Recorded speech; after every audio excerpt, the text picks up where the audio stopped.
Hey listeners, Claire here. This episode talks about disordered eating in a really in-depth way. So if that's a trigger for you, check out the show notes for some time codes to skip. Okay, here's the episode.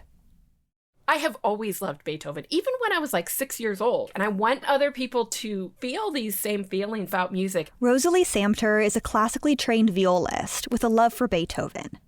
About 10 years ago, she was returning from an international tour with a symphony when a close friend called her up with an interesting proposition. And he wanted a classically trained string quartet playing arrangements of video game music paired with classical music. So he called me up and he's like, "You have a string quartet, right?" And I was like, "No, I don't have a string quartet, but I can get one." So in a month, I pulled together all my friends that were interested in string quartets and video game music. And a month later, there we were at a club in Boston. The initial performance was a hit, and soon after, they accepted a gig at a big video game and fan convention. And they opened the show with a song from the popular video game Halo. I was so afraid to walk out on that stage because I thought people would be angry at me for playing the Halo theme in a string quartet. And I was so wrong.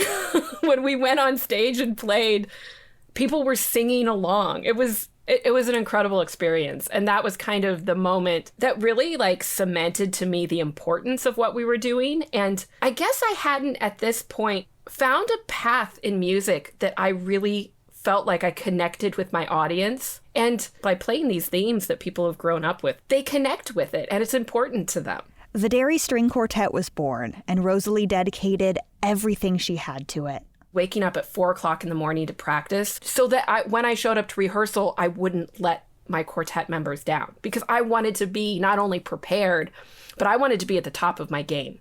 And the quartet was at the top of their game. They were touring, booking events, recording albums. They had a dedicated fan base. And it forced Roselie to take a step back and reevaluate something in her own life. I have struggled with food issues my entire life. And at the time, I was in therapy for an eating disorder, and the eating disorder just kept getting worse and worse. And then Videri started, and suddenly I had to be able to think. I had to be able to use my brain. And when you're not eating, your brain doesn't work. During the sound check for our first concert, I was just so overwhelmed and exhausted from the lack of nutrition that I couldn't hardly put a sentence together. If I stood up too fast, I would get dizzy. If I stood up too long, I would get dizzy. And I just remember thinking, I have to make a choice. And the obvious choice was Videri. It wasn't even a choice. It was just I have to eat. And that was I don't think I ever realized how important that was. But Videri really gave me a reason. You're listening to Arts, Work, Life, a podcast from APAP, the Association of Performing Arts Professionals. I'm Claire Caulfield. Nothing lasts forever, and finding the right time to step back can be key for your career. But even more important is how you make that change, and who's by your side when you do it. So for the final episode of Season 1, bowing out, letting go, and saying goodbye. With stories about artistic identity and separating what you do from who you are, staying flexible and why stepping down doesn't always mean stepping back, and how a heavy goodbye can light the way forward. Act 1. A compromise and a coda. We're returning to Roselie Samter for our first story today, and she picks up when the Videri String Quartet was growing in popularity. Roselie's story is about communication and finding the right time to transition from a solo act to a true ensemble. The first, 2 years, in 2013, 2014, we on average were playing 2 performances a month and releasing a recording at least every other month, which to me, it was never enough. I actually ended up having to quit my job because Videri was touring so much. I would start dating someone and they would just get sick of it. And I get it. I understand that.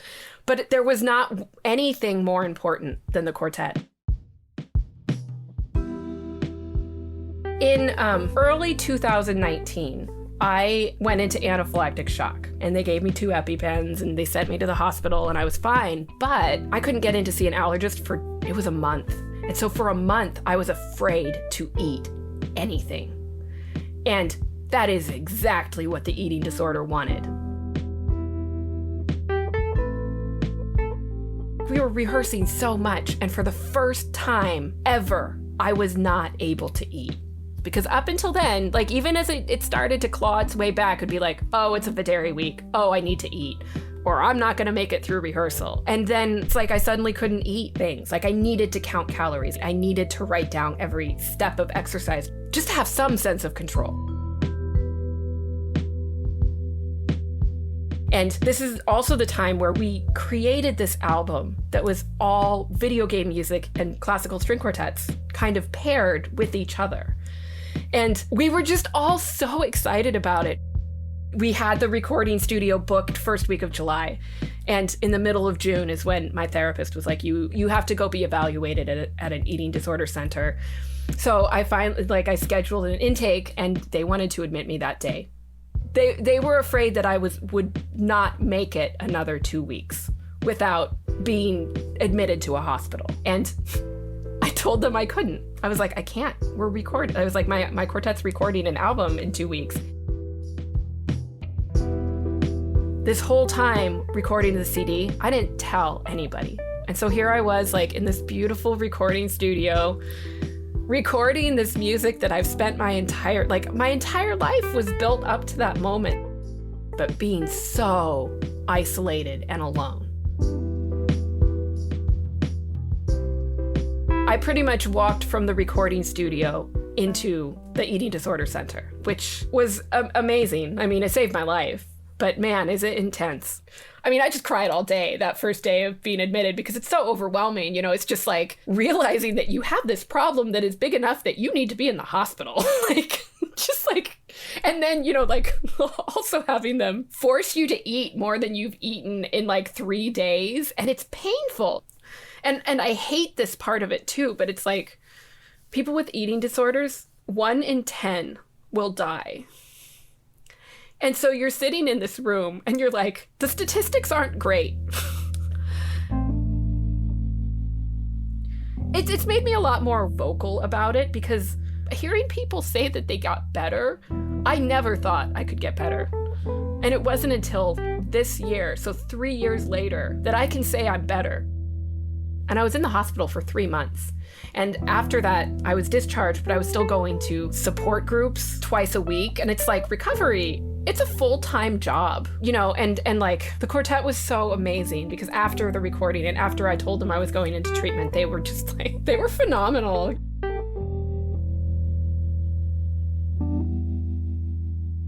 "2020 was just a crazy year because it started off with us releasing our big album. To me, that was everything. I just felt like 2020 is going to be a great year.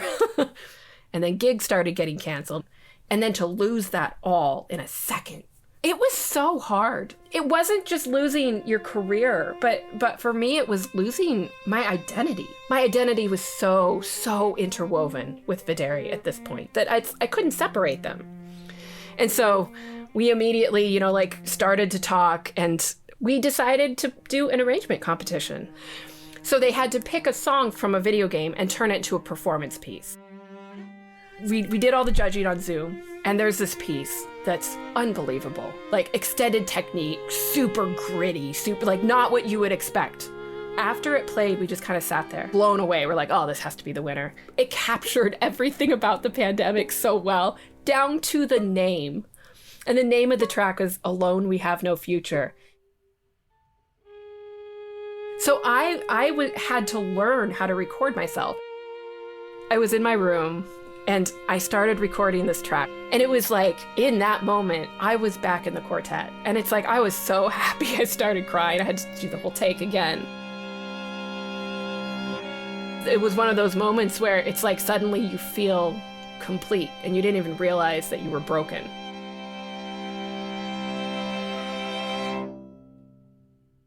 after all the recording was done, that was probably September, October of 2020. So we still have a lot of pandemic left after that. I just closed down. It was just like really blinders coming in. And it was really, that was kind of when I was realizing that it's like, what does a future without Videri look like?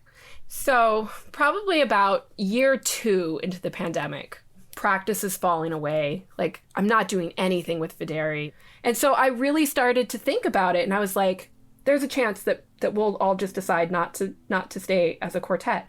How do I feel about that? And I was so surprised that I was like, you know what? The whole reason I love playing video game music is the connection with other people. Somewhere along the way with Videri, I got lost. And I got stuck in everything has to be perfect. I have to look perfect. It has to sound perfect. And I forgot that music is about communication and connection. You know, I don't feel this pressure for Videri to be like releasing content all the time. Like, I needed to let Videri completely go before I could figure out Videri can't be healthy and complete unless I am healthy and complete. Videri's part of me. It's not all of me.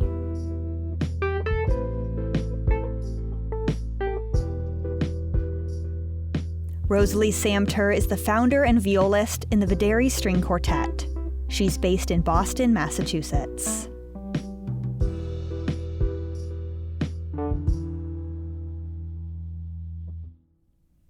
Act 2, Encore. Randall Presswood's first job was at a local theater when he was 18 years old. And almost 40 years later, every dollar he's earned has been from the theater industry.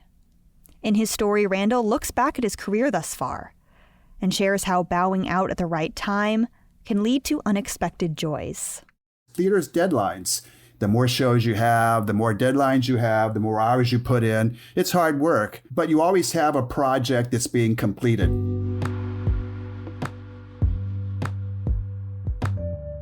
I worked for a state system school in central Pennsylvania. I joined the university as the facility manager and worked my way up to the executive director of performing and media arts and arts programming. We worked regular day shifts, evenings and weekends, and nearly every week, not just occasionally those hours. But for about the first 15 years or so of my career in PA, that was the work schedule. I enjoyed the times when the audience was happy, when there was applause. But of course, I wasn't home during those hours either. I wasn't home as much as I should have been or as much as I wanted to be, especially for a small, growing family.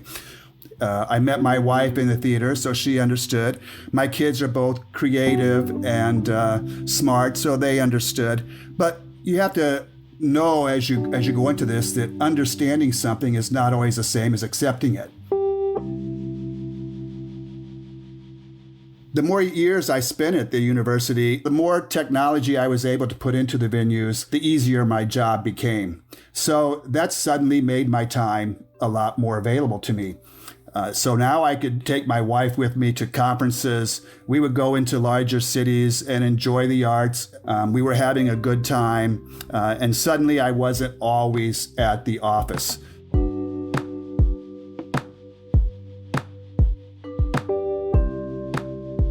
So I had planned to retire from that venue after nearly 30 years in about 2020 or 2021. The year didn't make any difference. It wasn't a magic number. It's just that that's when I felt like everything would be ready to move forward. People could take over. I would have a trained staff. But of course, you know, the best laid plans always tend to change.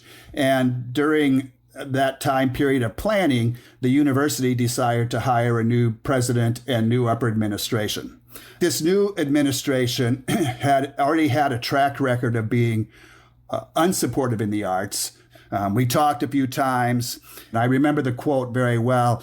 In economically hard times, discretionary programs should be exactly that, discretionary. So the writing was on the wall. It was clear that my program was going to change. It was going to be much less important. My wife and I went out that evening to have an adult beverage or several and decided, you know what, retirement might be the best thing moving forward. there was no sense in fighting the direction that they were going to go. And so there it was. I was now a member of the Great Resignation or the Great Retirement. I had been spending some time the previous years working with other community groups and high schools and community theaters and universities in helping them reach their goals and their visions. Well, now that I was retiring, I was going to have as much opportunity as I wanted to devote to that side gig. So my wife and I sold our home and moved into a temporary apartment. We had vision boards all over the walls of where we're going to go, what's going to happen. We bought computers and tablets that we knew would be capable of handling the business work that we were going to do. We refurbished and built up the website. We registered the business with the city, and we began to make plans for getting the word out there that, hey, we're here, we're ready to help you with your venue and solve your theater problems. And then all of a sudden, bam, the pandemic comes in and, everything kind of grinds to a halt for us. And you could almost hear all the doors of all the theaters slamming shut all at the same time. So here we are sitting in this apartment. We're looking at the website. We're thinking, gosh, that was a lot of hours that we put in there. What's it going to be worth? But if doors were closed, you couldn't even walk down the street and knock on them. There was just no way to do anything as a consultant. And you can't blame them. Who wants to hire a consultant to help a facility that's wondering if they're even going to open their doors again? A lot of soul searching went on. We sat at the counter. We thought, gosh, where do we go now? What was it all about? You can start getting pretty dark with your thoughts. So you have to purposefully say, hey, come on, where's the light at the end of the tunnel? We all know it was a long way down the road, but it, did start to come back. And, as it so happens, that's the way things have turned out. We have 3 projects right now that we're working on, a couple of others that we've talked to people about, and we'll see how things continue down the road and if, if consulting keeps us going. The one thing that I realized that I regret about it all is that I didn't celebrate more. I think about all the joys, and I realize that you don't always know how successful you might have been. The impact that you really had, you may never know. And in the arts, that's okay. It's the impact that's important, not the pat on the back. An arts professional changes people's lives. That's our job, and it's a pretty good job to have. And so to be able to continue that in these early years of my retirement, really, what could be more fulfilling than that? Randall Presswood is a consultant with One Acropolis in Charlotte, North Carolina. Act 3, Aha Moment. In 2015, Madia Cooper-Ashirifi accepted a position at her alma mater, Bernau University, and that's where she reconnected with a longtime mentor and friend named Jolie. Madia's story is about how she learned to navigate difficult decisions and a hard goodbye with confidence and grace. Here's Madia. When I began my first year at Bernau, I had just given birth. It was highly stressful because let me tell you, during the interview process, I was about 8 months pregnant. So therefore I had to sacrifice maternity leave in order to start my job because I was a visiting assistant professor initially. I realized that all eyes were on me because I was the first Black dance professor at Bernau, being a new mother on top of that. I felt pressure from many sides. That first semester, when I say tired was not the word, I was a zombie. Really thinking to myself, my body is not healing the way that I would like to heal. I'm not producing milk because I was just having so much stress. And so I remember just keeping a facade up, smiling and saying, yes, I could do this. Yes, I could do that. I just remember just pushing myself a lot. And there were some great moments that year, and I wish I could remember some. I wish I could remember all, but I could only remember some, and which is sad for me because seeing my once professor and now my mentor and co-worker, Jolie, I was really elated to now be working with her in this capacity. Jolie had been battling cancer, and I told her, I said, I'm here to help you, and we're here to help each other. And I just remember her saying, yes, you and I have this, and I believe so much in you, Madia. Those words from Jolie really meant a lot for me. And I remember the day that she got engaged, it was all a surprise. And she showed me her ring, and we were all screaming and giggling.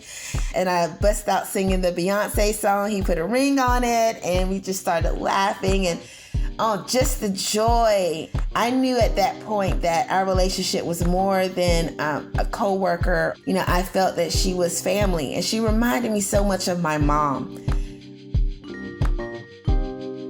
Because they were both educators. My mother was a math and reading educator. Jolie taught all levels and styles of dance, and both women gave and they shared so much of themselves. Throughout this year, Jolie was in and out of chemotherapy, and I would have to cover her class. And, you know, most professors would have a teaching load of 2 or 3 classes a semester. I had about 6. I appreciated her trusting me with leading the department, which I think made a difference because after a year, I was offered a position on a full contract. So I was no longer as a visitor. Honestly, I think she had a lot to do with that. But one of the hardest things, though, was when Jolie had to go into hospice. It just brought back memories when my mom had to go into hospice. And I just remember dropping down to my knees and crying. And it's so funny because my mom and Jolie were so similar. They received the news as if they knew their time was coming. But I could not grapple with the fact that they were going. They may have been at peace, but I was not. Not soon after that, she passed away. Jolie's husband reached out to me and asked if I would speak at the memorial. And I just said, yes. And then I thought about it even more. I said, oh my gosh, I get so nervous when I have to speak in front of people. But I remember I didn't say a lot at my mother's funeral because I was so heartbroken. So I knew that I wanted to say as much as I could in this eulogy. And it was extremely cathartic for me to do so. And once I found my footing in exactly what I wanted to say, and also some of the things that I wanted to say at my mom's funeral, the words just came out. And that was an aha moment because both women were influential in my education. They were influential in the way that I overcame adversities because both women overcame adversity. So I remember talking about that in her eulogy and also knowing that she never gave up, even all the way to the end. And right now she's still not giving up because I do believe that she is guiding this department as well. I did not know one of her wishes was to have me be chair of the department, which was something she articulated to my supervisors. When I found that out afterwards, that was another moment to know that she trusted me. And she was very much aware of the people who did not want me to be chair. I don't have a ballet background. I have a modern and jazz and West African background. So being that we're in the South, in a conservative town, there are people still thinking, so how would a Black professor who doesn't have a ballet background lead this program? And so when I think about some of the negativity that I received, either on social media or comments given to my dean, I realized I was doing something right. The same people who made those comments are now opening their eyes and realizing, oh, I see your vision now.